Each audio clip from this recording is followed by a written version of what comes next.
Hi மக்களே, நான் கணேஷ். நீங்கள் பார்த்துருக்க சேனல் ருபி 360.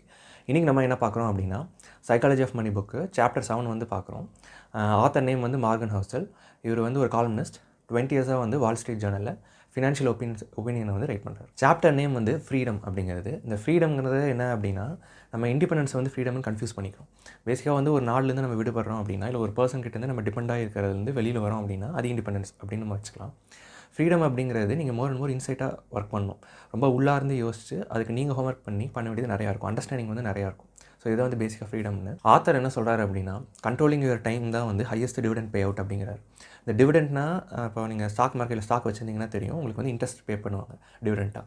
ஸோ அது ஹையஸ்ட் பே அவுட்டாக வந்து ஒரு டைமை கண்ட்ரோல் பண்ணுறது தான் அப்படின்னு வந்து சொல்கிறார். கண்ட்ரோலிங் யுவர் டைம் அப்படின்னு என்ன மீனிங்னா, உங்கள் டைமில் வந்து நீங்கள் என்ன பண்ணணும்னு நினைக்கிறீங்களோ அதை பண்ணுறது. மித்தவங்க என்ன பண்ணணும்னு நினைக்கிறாங்களோ அதை நீங்கள் பண்ணுறீங்கன்னா, இல்லை ஏதோ ஒரு பப்ளிக் கமிட்மெண்ட் இருக்குது அப்படின்னா அதை நீங்கள் பண்ணுறீங்க அப்படின்னா, அது வந்து கண்ட்ரோலிங் யுவர் டைம் கிடையாது. ஆனால் டைம் வந்து ஃப்ரீயாக கிடைக்குது இல்லையா? ஸோ நீங்கள் இப்போ தூங்கி எதிர்க்கிறீங்க அப்படின்னா அடுத்த நாள் மறுபடியும் 24 ஹவர்ஸ் வந்து லோட் ஆயிரும். ஸோ இந்த ஃப்ரீயாக கிடைக்கிறது எதுக்குமே வந்து நமக்கு எப்பவுமே அருமை தெரியாதுங்கிறதுனால, இப்போ ஏதோ அட்வைஸோ இல்லைனா வந்து ஏதோ டைமோ வந்து கிடைக்குதுன்னா அதை நம்ம வந்து கரெக்டாக யூட்டிலைஸ் பண்ண மாட்டோம். நீங்கள் பார்த்தீங்கன்னா நம்ம ப்ரொக்ரஸ்டினேட் பண்ணுறதே வந்து டைமை மதிக்காததான் அப்படின்னு வந்து நிறையா சொல்கிறாங்க. அதேமாதிரி வந்து நீங்கள் மித்தவங்களுக்கு வந்து நோ சொல்ல, உங்களோட ஒர்க் இம்பார்ட்டன்ட் நினச்சி மித்தவங்களுக்கு வந்து நோ சொல்ல அப்படின்னா, நீங்கள் ஒரு வகையில் வந்து டைமை முக்கியமாக நினைக்கல அப்படின்னு கணக்காகுது. ஸோ இந்த டைமை மேனேஜ் பண்ணுறது, டைமை கண்ட்ரோல் பண்ணுறது தான் பெரிய பாடம் வந்து இருக்குது. யூனிவர்சிட்டி ஆஃப் மிச்சிகனில் ஒரு சைக்காலஜிஸ்ட் வந்து ஒரு ஸ்டடி ஒன்று பண்ணுறாரு. வந்து யார் வந்து சந்தோஷமாக இருக்கா அப்படின்னு பார்க்குறக்காக எஜுகேஷன் இருக்கா, இல்லை இன்கம் இருக்கா, இந்த மாதிரி எல்லா குரூப்பையும் பார்க்கும்போதும் கூட எல்லோரும் ஹாப்பியாகவும் இருக்காங்க, அன்ஹாப்பியாகவும் இருக்காங்க. ஸோ அப்படி இருக்கும்போது இவங்களுக்குலாம் எது சிமிலராக இருக்குது அப்படின்னு கண்டுபிடிச்சி 1981 அவர் வந்து ஒரு புக் எழுதியிருப்பார், sense of wellbeing in America அப்படின்னு. இது வந்து அமெரிக்கா பேஸ் பண்ணி இருக்குது. ஸோ இதில் யாரெல்லாம் வந்து சந்தோஷமாக இருக்காங்க அப்படின்னு வந்து பார்க்குறக்கு பேசிக்காக வந்து எதை கண்டுபிடிச்சாரு அப்படின்னா, இவங்க எல்லோரும் வந்து அவங்க லைஃப் அவங்க கண்ட்ரோலில் இருக்கிறது தான் வந்து ஹாப்பினஸ் அப்படின்னு நினைக்கிறாங்க அப்படின்னு வந்து சொல்லியிருந்தார். அதாவது நீங்கள் நினைக்கிறத நீங்கள் நினச்ச நேரத்தில் செய்கிறது, உங்கள் லைஃப் உங்கள் கண்ட்ரோலில் இருக்கிறது தான் ஒரு சென்ஸ் ஆஃப் வெல்பீயிங்காக இருக்குது அப்படின்னு வந்து இவரோட ரிசல்ட்ஸ் இருக்குது. ஹாப்பினஸ்ங்கிறது வந்து சப்ஜெக்டிவ், ஒவ்வொருத்தருக்கும் ஒவ்வொன்று ஹாப்பியாக இருக்கும். ஸோ அப்படி இருந்தாலும் கூட ஜென்ரலாக வந்து எது இருக்கும் அப்படின்னு செக் பண்ணும்போது இதை வந்து ரிசல்ட்டாக சொல்கிறாரு. ஸோ இது மாதிரி ஹாப்பியாக இருக்கிறதுக்கு இல்லை வந்து டைமை வாங்குறதுக்கு பணம் எப்படி உதவியாக இருக்கும் அப்படிங்கிறத பார்ப்போம். இப்போ வந்து ஒரு சேலரி வந்து கொஞ்சம் அதிகமாக இருக்குது, இல்லைனா வந்து ஒரு மாதம் சம்பளம் வந்து நீங்கள் சேர்த்து வச்சுருக்கீங்க அப்படின்னா, ஏதோ ரெஸ்ட் எடுக்கணும், லீவ் போடணும் அப்படின்னா வந்து நீங்கள் போட முடியும். ஏன்னா பின்னாடி பணம் இருக்குது. கொஞ்சம் அதிகமாக வந்து சம்பளம் இருக்குது, இல்லை அதர் சோர்ஸ் ஆஃப் இன்கம் ஏதாவது இருக்குது அப்படின்னா, உங்கள் பாஸ் வந்து அநியாயம் பண்ணால் நீங்கள் எடுத்துக்கப்பீங்க. இல்லைனா கேட்க மாட்டாங்க. ஏன்னா நமக்கு அது ஒரு சோர்ஸ் ஆஃப் இன்கம் தான் இருக்கும். அதனால் நம்ம வந்து பயப்படுவோம். ஏதாவது கேட்டாலே இன்னும் பல பிரச்சனை ஆயிரும், எதுக்கு தேவையில்லாமல் ட்ரை பண்ணிவிட்டு அப்படின்னு யோசிப்போம். இன்னும் கொஞ்சம் அதிகமாக பணம் இருக்குது அப்படின்னா, நீங்கள் விட்டுட்டு இப்போ அடுத்த ஜாப் போகிறீங்க, ஒரு 3 மந்த்ஸ் வந்து உங்களால் வந்து ஜாபே போகாமல் இருக்க முடியாத அளவுக்கு உங்கள்கிட்ட பணம் இருக்குன்னா, நீங்கள் வச்சுட்டு யோசிப்பீங்க, நல்ல வேலை எதுன்னு சர்ச் பண்ண முடியும் உங்களால். டக்குன்னு அடுத்து இதான் கிடைக்குது, ஒரு இடத்துல வேலையை விட்டு தூக்கிட்டாங்க அப்படின்னு சொல்லி அடுத்ததில் உடனே ஜாயின் பண்ணணும்னு போக தேவையில்லை. ஏன்னா அமௌண்ட் இருந்ததுன்னா கொஞ்சம் யோசிச்சுட்டு நல்ல கம்பெனியில் கூட போய் சேரலாம், அது வாழ்க்கையை கூட மாற்றிடலாம். ஸோ அது மாதிரி சின்ன சின்ன விஷயத்துக்குலாம் பணம் வந்து பேக்கப்பாக வந்து ஹெல்ப்ஃபுல்லாக இருக்குது. ஜாபும் இன்கமும் பேஸ் பண்ணி 2 சினாரியோ வச்சு எக்ஸ்பிளைன் பண்ணுறாரு. இது ஒன்று என்ன அப்படின்னா, ஒருத்தர் காலேஜ் படிக்கும்போது இன்டர்ன்ஷிப் வந்து போகிறாரு. அது வந்து ஒரு 4 மந்த்ஸ் இன்டர்ன்ஷிப்பு இன்வெஸ்ட்மெண்ட் பேங்க்கில் போகிறது. அப்போல்லாம் அது வந்து ஒரு பெரிய கனவாக இருக்கும். ஏன்னா அதில் போய்ட்டு நல்ல சேலரி, நல்ல பிடிச்ச இடம், நம்ம பிடிச்ச இடத்துல படிக்கணும் அப்படிலாம் நம்ம யோசிப்போம். உள்ளே போய் நம்ம அங்கே போய் பார்த்தோம்னா நமக்கு அதுக்கப்புறம் இன்ட்ரெஸ்ட் போயிடும். ஸோ இது வந்து பார்த்திங்கன்னா 4 மந்த்ஸ் இன்டர்ன்ஷிப் தான். 3 மந்த்ஸ் தான் வந்து போயிருக்காங்க, இன்னொரு மந்த் போகவே முடியல. ஏன்னா அவ்வளோ ப்ரெஷர், அவ்வளோ ஒர்க் வந்து இருந்தது. போக போக என்ன ஆயிடுச்சு, எதுக்கு தான் வந்தோம் அப்படிங்கிற மாதிரி ஆயிரும். இதை சைக்காலஜிஸ்ட்லாம் என்ன சொல்கிறாங்க அப்படின்னா, ரியாக்டன்ஸ் அப்படின்னு வந்து சொல்கிறாங்களாம். என்ன மீனிங்னா, உங்களுக்கு வந்து ஒரு பிடிக்காத விஷயம் இருக்குல்ல, அதை செஞ்சால் உங்களுக்கு எப்படி ஃபீல் ஆகுமோ, அதுமாதிரி பிடிச்ச விஷயத்தை செஞ்சாலுமே ஃபீல் ஆகும். எப்போ அப்படின்னா, அது ஒரு ஷெடியூலுக்குள்ளே, ஒரு கமிட்மெண்ட்குள்ளே ஒருத்தர் கீழே அதை செஞ்சால் அது பிடிக்காம போகும். இப்போ நீங்களாம் ரேண்டமாக எதாவது பார்த்துட்டே வரீங்கன்னு வச்சுக்கோங்க, நல்லாயிருக்கும். இதே ஒரு சேனலுக்குள்ளே போய் அந்த பர்டிகுலர் சேனலில் இருக்க யூடியூப் வீடியோஸ் மட்டும் பார்க்கணும்னு நினச்சி பாருங்க, அது வந்து ரொம்ப ஒரு ஹோம்ஒர்க் மாதிரி ரொம்ப கஷ்டமாக இருக்கும். ஸோ இது மாதிரி நம்ம பிடிச்சதே கூட ஒரு ஷெட்யூல் பேஸில் செய்யும்போது மைண்டுக்கு வந்து அது பிடிக்காமல் போகும். இதுதான் வந்து ஃபஸ்ட்டு சினாரியோவில் நடந்தது. செகண்டில் என்ன நடக்குது அப்படின்னா, ஒருத்தர் வந்து ஒரு ரொம்ப கம்மியான செலவு தான் பண்ணுறாரு. டாக்ஸிலாம் புக் பண்ண மாட்டார், வெளியிலாம் சாப்பிட மாட்டார். சேலரி வந்து ஒரு $1800 பெர் மந்த் வந்து இருக்குது. இதுலேயே ஒருத்தர் வேலை செய்கிறாங்க. இதில் வந்து ஒரு $1000 வந்து செலவு பண்ணிட்டு $800 வந்து சேர்த்து வச்சுருக்காரு மாதம். இதுமாதிரி சேர்த்து 2 வருஷத்தில் வந்து $12,000 வந்து சேர்த்திருக்காரு. இதை சேர்த்துனோன்னா அவர் வேலையை விட்டுட்டு எனக்கு பிடிச்ச வேலையை செய்ய போயிட்டார். மியூசிக் பண்ணுறது தான் அவருக்கு பிடிச்ச வேலை போல். ஸோ அதை வந்து இப்போ பப்ளிக்காக வந்து மியூசிக் இது பண்ணால் வந்து காசுலாம் வரும் எப்படியும். ஸோ வந்து ஒரு பேசிக் நீடுக்கான பணத்தை மட்டும் சேர்த்திட்டு உடனே ஸ்டாப் பண்ணிவிட்டு தனக்கு பிடிச்சதையும் செய்ய போகலாம். ஊர் என்ன நினச்சா என்ன அப்படின்னு பார்க்காம செய்ய போகலாம். ஸோ இப்படி செய்ய போய் அவர் பெரிய மியூசிஷியனாக ஆகிட்டார். ஃபஸ்ட்டு இன்சிடெண்ட்டில் பார்த்தீங்கன்னா பிடிச்ச வேலை, அதே மாதிரி வந்து நிறைய சம்பளம். அப்படி இருந்தும் வந்து ஒர்க் லோடு வந்து அதிகமாக இருக்கிற பட்சத்தில் ஷெடியூல்டாக பண்ணும்போது அது பிடிக்காமல் போகுது, கண்ட்ரோல் இல்லாமல் போகுது லைஃப்பில். செகண்ட் இது பார்த்திங்கன்னா கம்மியான செலவு, கம்மியான சம்பளம், தனக்கு பிடிச்சது வந்து ஃப்ரீயாக செய்ய முடிஞ்சதுனால அவங்க பெட்டர் லைஃப்பை வந்து லீட் பண்ணுறாங்க. 2019 அமெரிக்காவில் வந்து ஒரு பெரிய ஸ்டடி வந்து நடந்தது. 1,50,000 பேரை வச்சு ஸ்டடி பண்ணுறது. இது வந்து 140 கண்ட்ரீஸில் எல்லா நாட்டிலையும் வந்து ஸ்டடி பண்ணியிருக்காங்க. இதை எல்லா நாட்டும் கம்பேர் பண்ணும்போது அமெரிக்கன் ஆவரேஜ் வந்து ரொம்ப வந்து அதிகமாக இருக்குது. எதில் அப்படின்னா, கஷ்டப்படுறதுலையும், அதாவது ஒரியிங்லேயும், அதே மாதிரி ஸ்ட்ரெஸ்லையும். 55% வந்து ஹையராக இருக்குது. வேர்ல்டு ஆவரேஜ் வந்து 35% இருக்கும்போது. அப்போது பணக்கார கண்ட்ரி தான் அமெரிக்கா. ஸோ அங்கேயும் பணம் இருந்துமே கூட, பெட்டர் லைஃப் அங்கே இருந்துமே கூட, நாங்கள் வந்து ஸ்ட்ரெஸ்ஃபுல்லாக இருக்கோம், நாங்கள் வந்து சந்தோஷமாக இல்லை அப்படிங்கிறத அவங்க சொல்கிறாங்க. அதை வந்து அப்படியே வச்சுக்கலாம். இன்னொன்று என்ன அப்படின்னா, அந்த டைமில் ஒர்க்கெல்லாம் பார்த்தீங்கன்னா ரொம்ப மெக்கானிக்கல் ஒர்க்காக இருக்கும். இப்போ யூஎஸ்லலாம் எடுத்திங்கன்னா 45% அக்ரி, அதுக்கப்புறம் வந்து ஒரு 35% வந்து கிராஃப்ட், அந்த மாதிரி ஃபிசிக்கல் ஆக்டிவிட்டி செய்கிற ஒர்க்கு தான் வந்து அவங்க செஞ்சுருக்காங்க பழைக்கிறதுக்கு.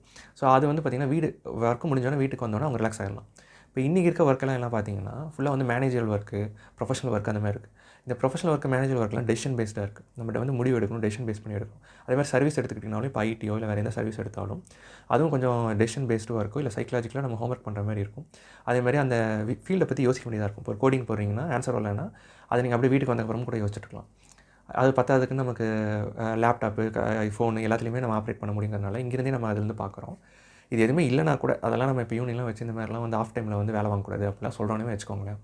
அப்படிலாம் பண்ணால் கூட இந்த ஒர்க்கோட நேச்சரே வந்து நம்ம டெசிஷன் மேக் பண்ணுற மாதிரி இருக்கிறதுனால நம்ம ஃபுல் டைமும் ஒர்க் பண்ணிட்டு தான் இருக்கோம் அப்படின்னு வந்து சொல்கிறாங்க. 30 லெசன்ஸ் ஃபார் லிவிங் அப்படின்னு வந்து ஒரு புக் இருக்குது. ஸோ அந்த புக்கை கோட் பண்ணி சொல்கிறார். இந்த புக்கில் என்னென்னா ஒரு 1000 பேர் வந்து ஓல்ட் ஏஜில் இருக்க அமெரிக்கன்ஸ் வந்து ஸோ அவங்கள வந்து விசாரித்து எது வந்து பெட்டர் லைஃப், எது ஹாப்பினஸ் இப்படிலாம் சொல்லி அந்த புக் வந்து எழுதியிருக்காங்க. அதில் வந்து அவங்க என்ன சொல்கிறாங்கன்னா, அதில் அந்த 1000 பேர் ஒருத்தர் கூட வந்து ஹார்ட் ஒர்க் பண்ணி கஷ்டப்பட்டு உழைச்சி அதுக்கப்புறம் ஹார்ட் ஒர்க் பண்ணி அதில் நிறையா சம்பாரித்து அந்த பணத்தை வச்சு பொருள்கள் வாங்குறது மூலயமா நீங்கள் பெட்டர் லைஃப் வாழ முடியாது அப்படிங்கிறத சொல்கிறாங்க. இது வந்து ஃபஸ்ட் பாயிண்ட். செகண்ட் என்ன அப்படின்னா சோஷியல் ஸ்டேட்டஸ். இது மாதிரி வந்து நீங்கள் மித்தவங்களோட நான் அதிக பொசிஷனில் இருந்தால், அதிக வேலையில் இருந்தால், இல்லை அதிக சம்பளத்தில் இருந்தால், இல்லை நிறையா வீடோ காரோ இந்த மாதிரி பெருசாக வச்சுருந்தா நான் வந்து பெட்டர் லைஃப் வாழ்ந்துடலாம், இல்லைனா அந்த சென்ஸ் ஆஃப் கண்ட்ரோல் இருக்கு இல்லையா, அது வந்து கிடைக்கும் அப்படின்னு கிடையாது. இதுவும் வந்து ஒருத்தர் கூட சொல்லலை. தேர்ட் என்ன அப்படின்னா ஜாப் சூஸ் பண்ணும்போது ஃப்யூச்சரில் வந்து இதுக்கு ஸ்கோப் இருக்குது, அதுக்கு ஸ்கோப் இருக்குது, அந்த ஏஐயில் வந்து ஸ்கோப் இருக்குது, இதை நான் வந்து செஞ்சால் நான் வந்து லேர்ன் பண்ணிப்பேன், அப்போ வந்து என்ன எல்லோரும் பாராட்டுவாங்கணும், இல்லைனா அந்த ஃபீல்டு வந்து டெவலப் ஆகும், இல்லை அதில் காசு நிறையா பார்க்கலாம். கிட்டத்தட்ட செகண்ட் அண்ட் தேர்ட் பாயிண்ட் ஒரே மாதிரி தான் வருது. ஸோ இது மாதிரி பண்ணி நீங்கள் உள்ளே இறங்குனீங்கன்னா உங்களுக்கு பிடிக்காத ஜாபாக அது இருந்ததுன்னா கஷ்டம் தான் அப்படின்னா. ஏன்னா பிடிச்ச ஜாபாக இருந்துமே ஷெட்யூல் பேசிஸில் செஞ்சால் என்ன ஆகும்னு நம்ம இப்போ தான் பார்த்தோம். ஸோ அப்படி இருக்க பட்சத்தில் இதுவும் வந்து பெட்டர் லைஃப் வந்து இருக்காது. அப்போ எது தான் பெட்டர் லைஃப் தரும் அப்படின்னா டைம் ஸ்பெண்டிங், இதே தான் எல்லா படத்துலையும் சொல்கிற மாதிரி ஃபேமிலி டைம் ஸ்பெண்டிங், ஃப்ரெண்ட்ஷிப்பு, இது மாதிரி டைம் ஸ்பெண்ட் பண்ணி அந்த மெமரிஸை க்ரியேட் பண்ணுறது தான் வந்து ஞாபகமாக அது வந்து இருக்கும் அப்படிங்கிறத வந்து மென்ஷன் பண்ணுறாங்க. இதை நீங்கள் பார்த்தீங்கன்னா இப்போ வளர்ந்து வரும்போது சில்ட்ரன்ஸை க்ரோ பண்ணுறாங்கன்னா ஒரு ஃபுல்லாக வந்து பணம் ஓரியன்டாகவே பேசிகிட்டு இருக்காங்க, இல்லைனா வந்து ரொம்ப பணத்துக்காக ஓடுறாங்கன்னு வைங்க. அந்த சில்ட்ரன்ஸும் வந்து இந்த பேரண்ட்டை வந்து ஒரு அடல்ட் ஆன உடனே வெறும் சொத்துக்காகவோ இல்லை பணத்துக்காக மட்டும்தான் யூஸ் பண்ண ஆரம்பிப்பாங்க. இதெல்லாம் நம்ம படத்துலேயே பார்த்துருப்போம்.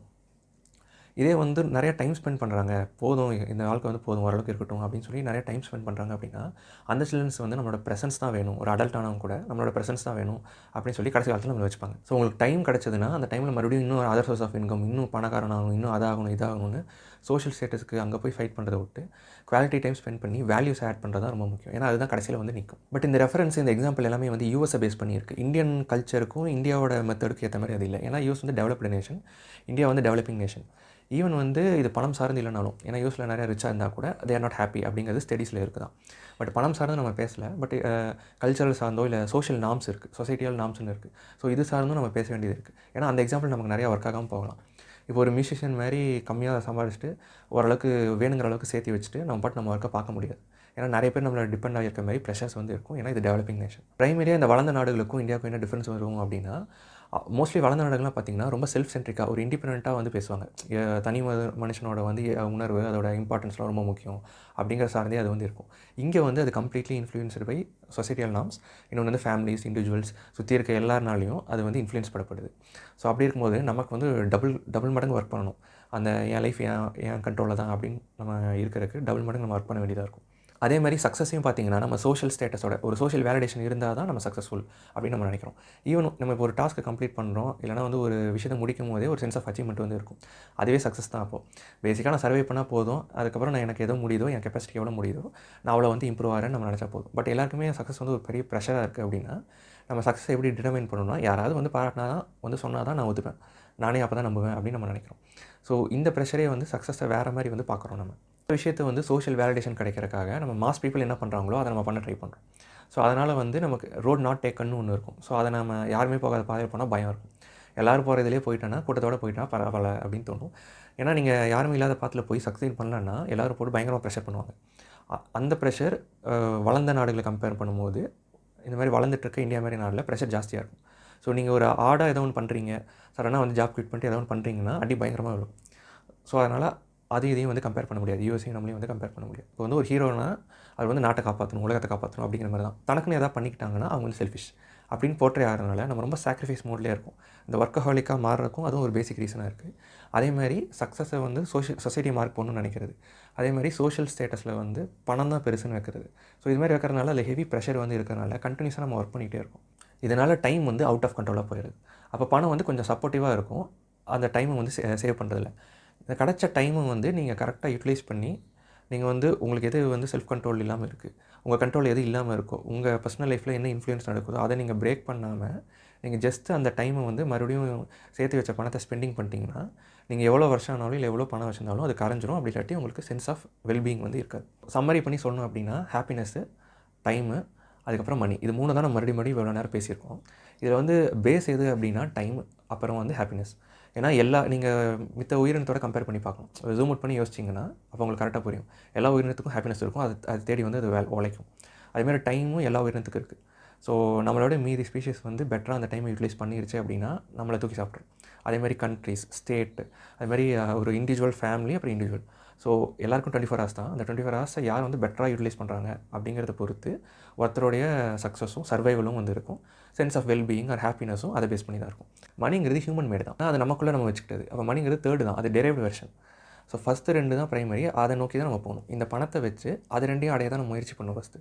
ஆக மொத்தம் பணம் இல்லாமல் எப்படி ஒருத்தர் வந்து டக்குன்னு வேலையை விட்டுட்டு போய் மியூசிஷியன் ஆகிறாரோ, தனக்கு தெரிஞ்ச வேலையை பண்ணிட்டு டக்குன்னு மியூசிஷியன் ஆகிறாரோ, அதுமாதிரி ஒர்க்கை இந்த ஊர்லேயே பண்ணலாம். பட் இந்த ஊரில் ப்ரெஷர் கொஞ்சம் அதிகமாக இருக்கும்.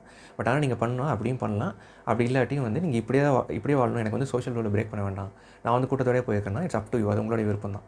ஏன்னா திடீர்னு வந்து மாறி ஏதோ பண்ணணும் ட்ரை பண்ணி போய் மீதி வாங்கி மறுபடியும் எல்லோரும் வந்து பல இடத்துலேயே உட்காந்துருப்போம். ஸோ இது 2த்தையும் பணம் இல்லாமல் இல்லை பணம் சப்போர்ட்டிவாக இருந்தால் கூட மெயினாக வந்து எது ஒர்க் பண்ணணும் அப்படின்னா நீங்கள் மைண்டில் தான் ஒர்க் பண்ணணும். சைக்கலாஜிக்கலாக நீங்கள் ஒர்க் பண்ணுறது கொஞ்சம் கஷ்டமான வேலை. ஒரு ஃபீல்டில் நாலேஜ் வச்சு பணம் சம்பாரிச்சு அது வழியாக சோஷியல் ஸ்டேட்டஸ் காமிச்சு சந்தோஷம் வருதான்னு செக் பண்ணுறது ஈஸி. ஸோ நீங்கள் சைக்கலாஜிக்கலாக ஹோம்ஒர்க் பண்ணுறது கஷ்டம். பட் அன்ஃபார்ச்சுனேட்லி என்ன அப்படின்னா அதுதான் வந்து டைமையும் உங்களுக்கு கண்ட்ரோல் கொடுக்கும். அதேமாதிரி நீங்கள் ஹாப்பினஸையும் புரிஞ்சுக்கிறதையும் உங்கள் லைஃப்பில் நீங்கள் கண்ட்ரோல் எடுக்கிறதையும் நீங்கள் மனசை வளர்க்கும் போது தான் கிடைக்குமே தவிர மித்தபடி பணத்தால் மட்டும் ஒரு எய்டாக ஒரு சப்போர்ட்டாக வேணால் அது இருக்கும். டெசிஷனோ சாய்ஸோ வந்து உங்களோட தான். இது வந்து ஆத்தரோட பெர்ஸ்பெக்டிவ், அப்புறம் என்னோட பெர்ஸ்பெக்டிவ் நான் சொல்லியிருக்கேன். நம்ம இவ்வளோ ஆப்ஷன்ஸ் இருக்குங்கிறத வச்சிடலாம், வேணுங்கிறவங்க வந்து நீங்கள் அதை சூஸ் பண்ணிக்கலாம். இந்த வீடியோ அவ்வளோதான். உங்கள் நேரத்துக்கு நன்றி.